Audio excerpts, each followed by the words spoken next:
Hello, my dear listeners. I am glad to welcome you to my channel.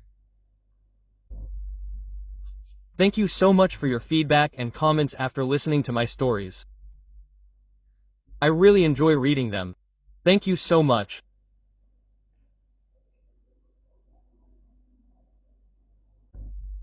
Do you even realize you're taking away my last hope? Marina's voice trembled. Her fingers nervously clenched the handle of her bag. 2 years. For 2 years I believed I'd finally found happiness. Darling, at your age, you should understand that there's no such thing as a free lunch.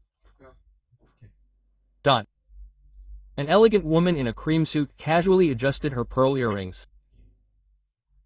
Victor will never be yours because he's been with me for 30 years. But why then? Because that's how the adult world works. You may be his soulmate, but you can never be his wife. At 56, Marina Sergeyevna Krylova decided that life was giving her a second chance. 10 years of loneliness after a painful divorce transformed her into someone she didn't want to be, a classic middle-aged woman, completely immersed in work and caring for her children. The children, however, grew up and moved away. Her son, Dmitry, and his family settled in St. Petersburg. Her daughter, Senya, worked for a large company in her hometown, but they rarely saw each other. The young woman had her own life, full of ambitions and plans. Then Victor appeared in Marina's life, a short, trim man with a neat graying at his temples and unexpectedly youthful, lively eyes.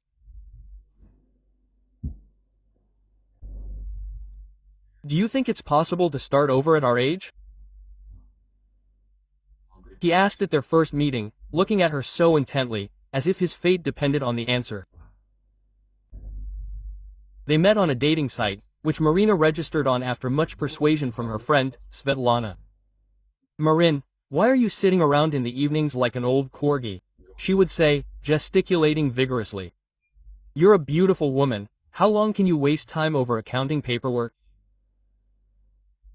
Svetlana, divorced 3 times and never discouraged, believed in love with the tenacity of neophyte. Marina succumbed to his persuasion more out of fatigue than hope, but fate decreed otherwise. Victor wrote to her first. His message stood out among the banal, hello messages, beautiful, competent, with a touch of humor and some elusive intelligence. "Hello, Marina. Allow me to introduce myself. Victor, 61, a civil engineer with 40 years of experience and a firm belief that real life begins when you begin to understand what you truly want. Judging by your profile, we could find common ground. What do you think?" Marina stared at her phone for a long time, and then, unexpectedly, answered. And the conversation began. The first meeting in an inconspicuous cafe on the outskirts of town, the awkwardness of the first few minutes, and then 3 hours of conversation, as if they had known each other their whole lives. "I have a grown son," Victor explained, stirring his cold tea with a spoon. "Artyom lives with his family in Moscow. He's a good guy, but very busy. I see my grandchildren on Skype more often than in person." "And what do you do?" Marina asked, surprised at how easily she'd switched to informal familiarity. "It's been a lifelong process. I started out as a simple worker and ended up as a site manager. I'm retired now, but I still sometimes consult, just for old times, sake. You know?" He smiled, and wrinkles appeared at the corners of his eyes. He has enough money to live on, but loneliness is harder to cope with, especially lately. "What happened to his wife?" Marina asked cautiously. Victor's face seemed to freeze for a moment, and then he looked away. "Let's not talk about it, okay?" he asked quietly. "It's a complicated story. Maybe I'll tell you some other time. I hope things work out well for us, and we'll learn a lot more about each other." Marina didn't press the issue. Everyone has their own wounds. And she, more than anyone, understood that some memories were best left undisturbed. Her own divorce had left scars she also preferred to keep silent about. They began seeing each other. At first, once a week, then more often. Victor proved to be an interesting conversationalist, attentive and caring. He knew a ton of stories from the Soviet past, knew how to fix almost any household appliance, and always brought something delicious with tea. "I love eclairs from the pastry shop on Pushkinskaya," he once admitted. "I know that at my age I have to watch my sugar intake, but I can't help myself." "Well, then, we'll watch it together," Marina smiled, feeling something warm spreading in her chest. Gradually, they learned each other's habits. Victor loved to get up early and categorically abstained from coffee, preferring strong black tea. Marina couldn't fall asleep without reading at least a page of a book before bed. He adored detective stories and anachronistic novels. They both loved old Soviet films and detested modern reality shows. "I'm retiring in a month," Victor said one day as they strolled through the autumn park. "Honestly, I can't even believe it. I've worked all my life, and now I'm free. I'll go fishing more often. I've always dreamed of that." "Wonderful," Marina exclaimed, genuinely delighted. "I can keep you company or cook your catch. You know, I have a great fish soup recipe from my mom." Victor looked at her strangely, and then laughed. "I won't take you fishing with me, sorry. We have our own company there, purely male, a tradition, you know? But about the fish soup, yes, I'd love to try it. You know that the way to a man's heart is through his stomach." Marina finished for him, feeling strangely happy about such a banality. Months passed. Marina felt 10 years younger. She changed her hairstyle, updated her wardrobe, and even started going to the pool. Her coworkers noticed the changes and nodded in approval. Krylova blossomed. Victor was gallant and attentive. He remembered dates, gave flowers, and never forgot to call if he was running late. But there was one but which became more and more noticeable over time. For almost a year and a half of their relationship, he never spoke. "Mom, how long have you and Viktor Andreevich been together?" "More than a year?" Senya asked one day, looking in on her mother. "And you still live separately? That's strange. Don't you think?" Marina shrugged, trying hard to pretend it didn't bother her. "Kasyusha, well, we're adults, there's no rush." "What rush?" her daughter snorted, twirling her straight blonde hair around her finger, a gesture inherited from her mother. "You're both well over 50.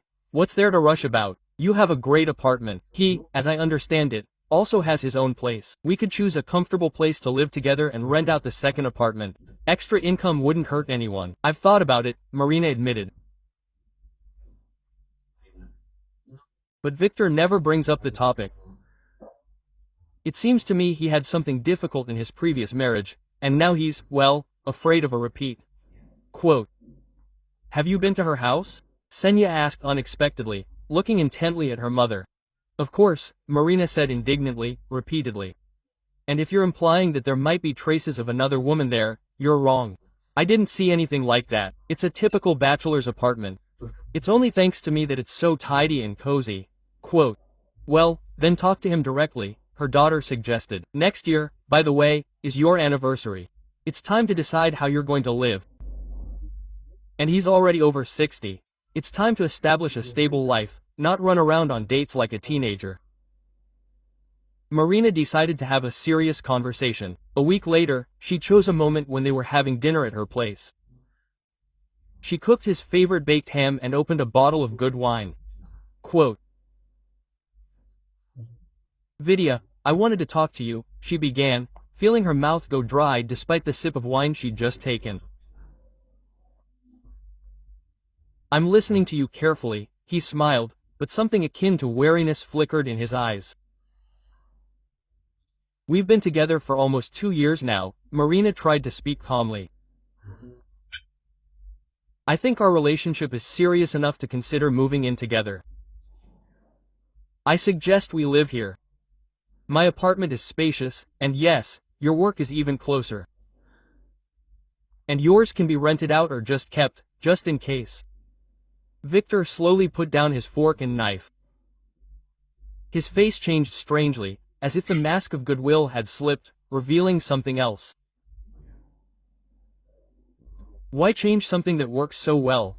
Quote, he asked. And an unfamiliar metallic note appeared in his voice. I thought we were comfortable as is. Of course, we are comfortable. Marina tried to smile, but the smile came out forced. It just seems to me that we have been running back and forth for almost 2 years now, and there is no certainty. I want to wake up with you every morning. They are only on weekends. Well, I don't understand your persistence.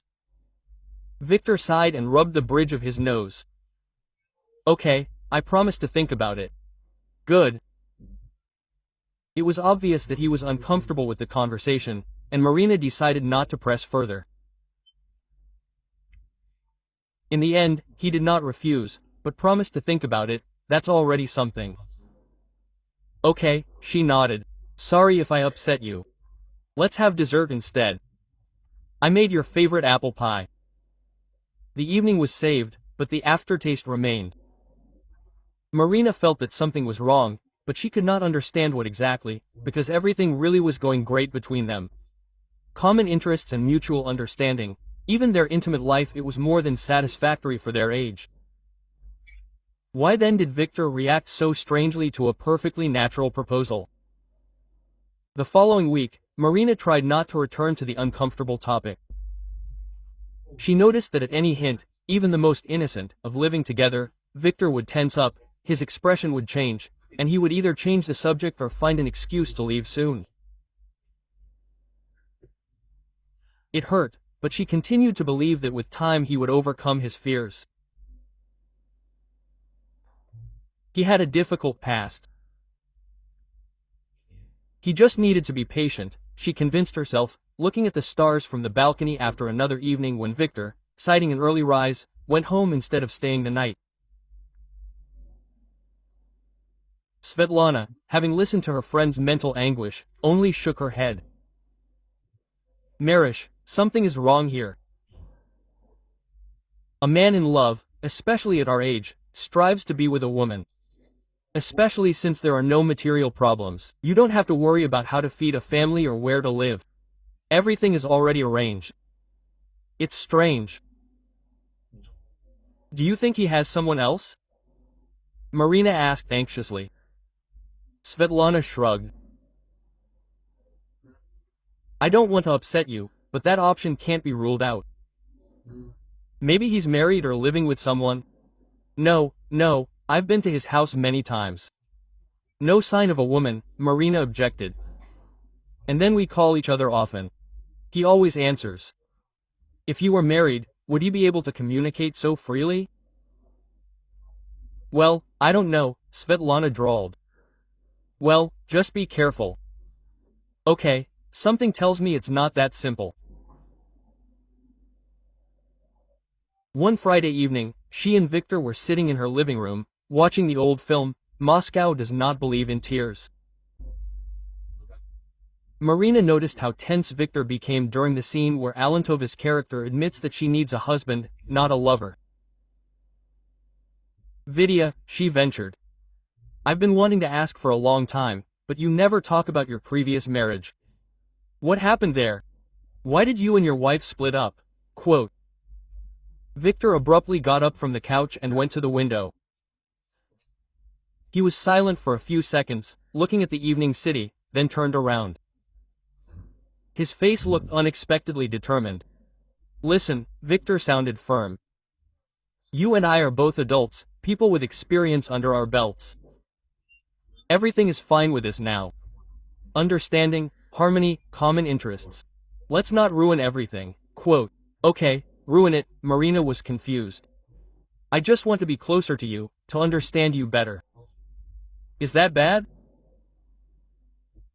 We each have a past that's best left in the past, he snapped. I value what we have between us, but I'm used to my way of life, to my space. We're not young anymore to change established habits. Quote. So you don't want to live with me?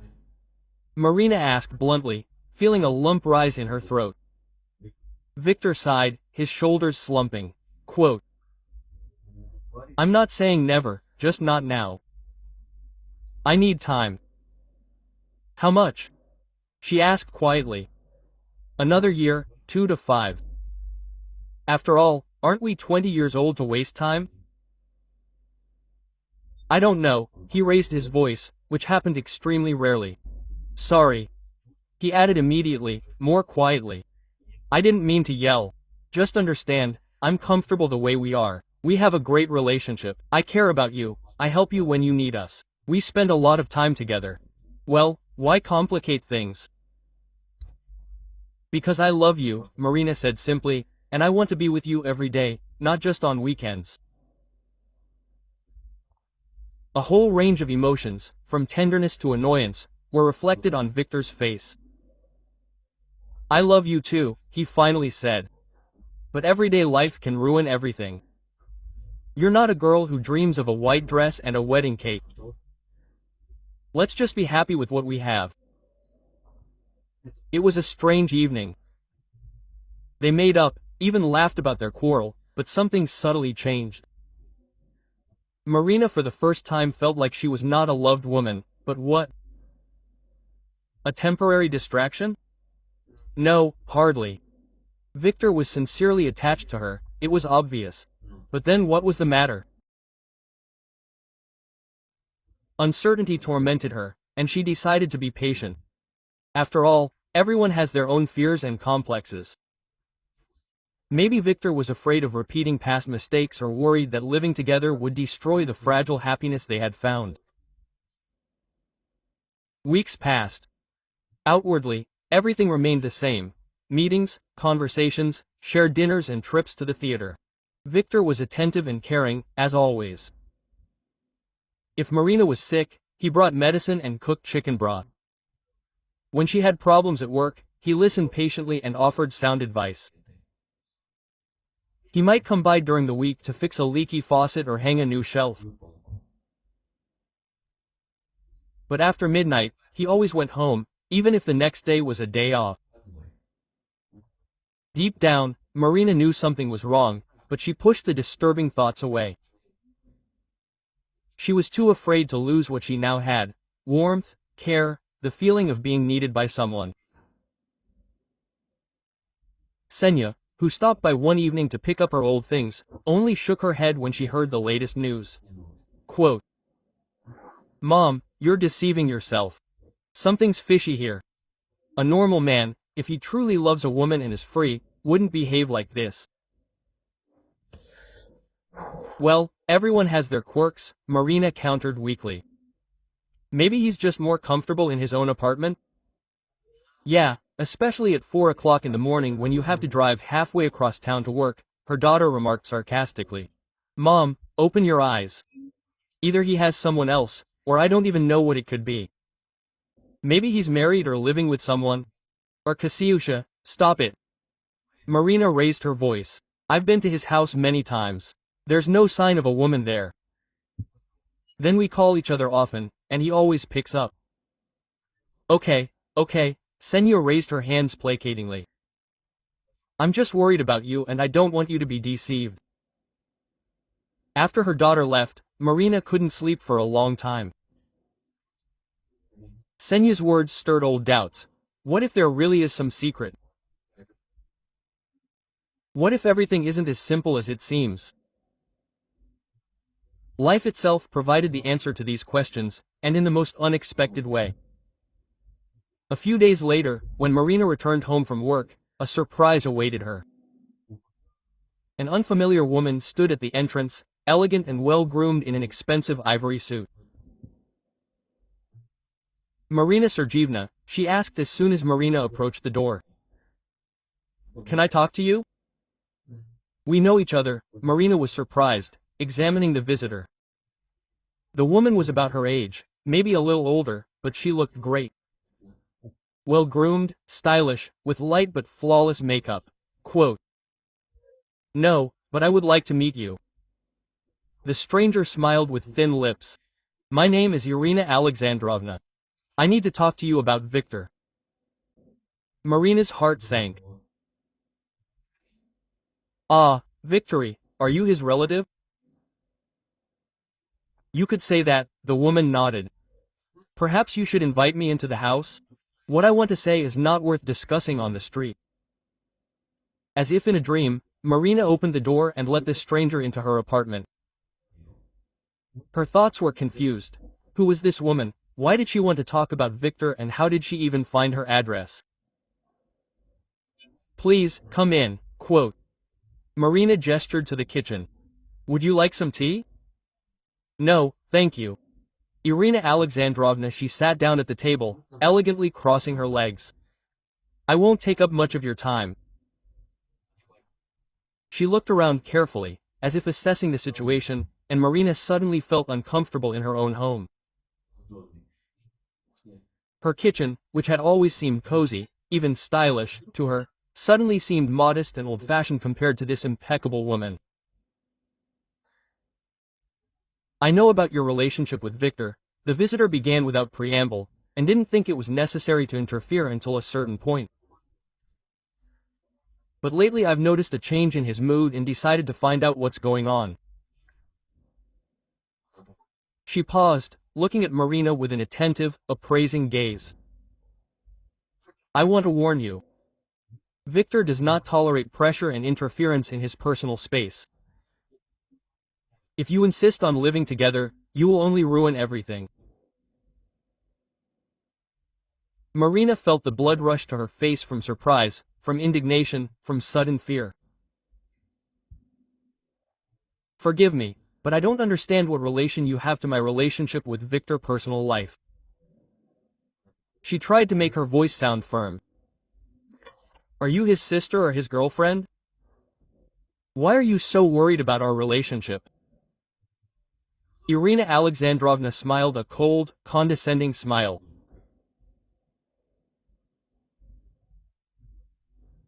"I am his wife," she said simply, "and the mother of our son Artyom."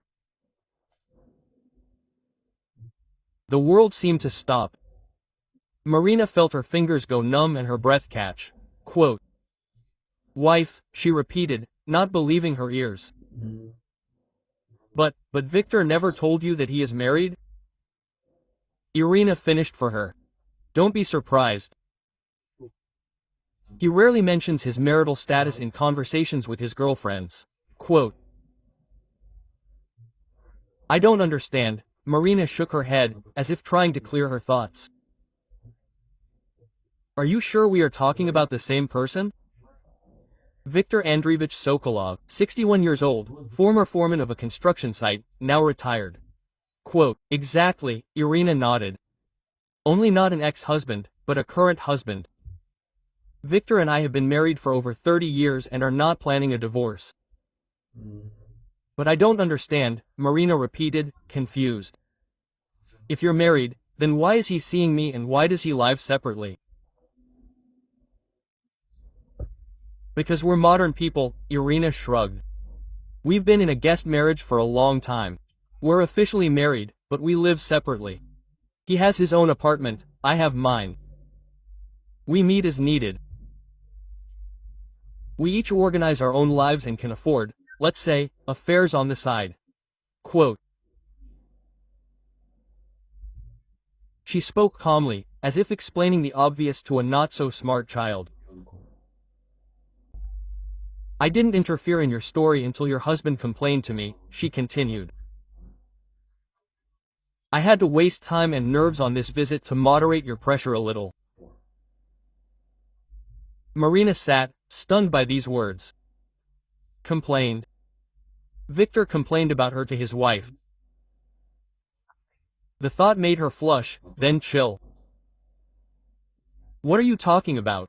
she asked. "What pressure? Well, how could it be?" Quote. Irina tapped her fingers impatiently on the table. Victor told me that you insistently offer him to move in with you, that you demand more clarity in the relationship, that you make scenes when he goes home late at night.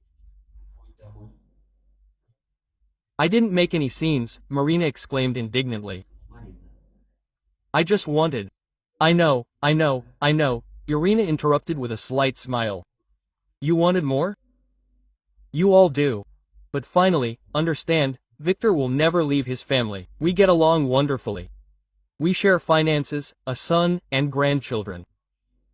We are constantly in touch, spend holidays together, and, most likely, we will grow old together too.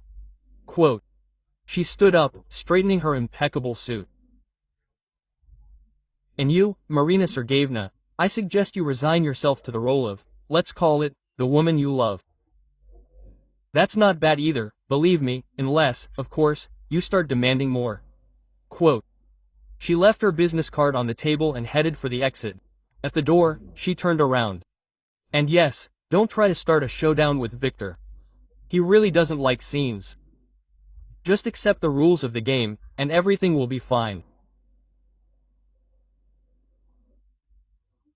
After the door closed behind her, Marina sat motionless for a long time, stunned, crushed, humiliated. For 2 years she had been building a relationship with a man who had always been married, who, it turned out, discussed their relationship with his wife, who even had to tell her the truth. Her first impulse was to immediately call Victor, tell him everything she thought about his lies. But something stopped her, pride or the fear of receiving an indifferent response. And I never said I was divorced. Instead, she poured herself a glass of wine and sat by the window, looking out at the evening city. Fragments of Rena's phrases, memories of meetings with Victor, conversations swirled in her head. How could she have been so blind? Now so much became clear. His reluctance to talk about the past, his strange habit of leaving after midnight, even on weekends. Mysterious matters that sometimes arose for him at the last minute. The phone rang around 10 p.m. Victor Marina stared at the screen, hesitating to answer. What would she tell him? What would he tell her? Should she even continue this conversation? Finally, she picked up. Marina. Victor's voice sounded agitated. You didn't answer the message. I'm worried. Are you okay? No, Vidya, I'm not okay, she answered quietly. Your wife, Irina Alexandrovna, came to see me today. The silence on the other end was more eloquent than any words. Can I explain? He finally said. True, Marina smiled bitterly. And what will you explain? Why did you lie to me for 2 years? Why did you pretend you were free? Why did you discuss our relationship with your wife? I didn't lie to you, Victor protested. I just didn't tell the whole truth. Marina, listen. No, listen to me, she interrupted. For 2 years, I believed I was building a relationship with an honest, decent man, that we had a future. But it turns out I'm just a distraction for a married man who has no intention of getting divorced. There's nothing strange about our relationship with Irina. Quote. A note of self-defense entered Victor's voice. Well, a guest marriage is normal. It allows us to find in other partners what we can't find in each other. At the same time, we preserve the family, keep in touch, and participate in the lives of our son and grandchildren. And what role do I get in this scheme? Quote. Marina asked, feeling a lump rise in her throat. A lover or a temporary distraction? The role of a beloved woman. Quote. A pleading note entered his voice. That's a lot, believe me. Marina, please don't overdramatize. Nothing has changed. Quote. We can continue to meet, spend time together. It has changed, Vidya, everything has changed, she said firmly. I can't and don't want to be second. That's not why I started this relationship. But we had such a good time together, he exclaimed desperately. Why complicate things? I care about you, I help you when you need it. We understand each other perfectly. Are you really ready to throw all this away just because I'm married? Not only because, Marina answered quietly, because you lied to me, because you discussed me with your wife behind my back, because you didn't consider it necessary to respect me enough to tell me the truth. Quote. Marin, I beg you, goodbye. Victor. She hung up without listening to the end. When Victor rang the doorbell for the third time, bearing an armful of flowers and a prepared speech about modern relationships, Marina listened calmly and said firmly, I'd rather be alone than a second, spare, convenient partner. I'm 56, and I still hope for the present, not for scraps from someone else's table. Quote. Closing the door behind him, she felt an unexpected sense of relief. Perhaps happiness at her age didn't look like it did in romantic movies, but it certainly couldn't be built on lies, homelessness, and humiliating compromises with her dignity.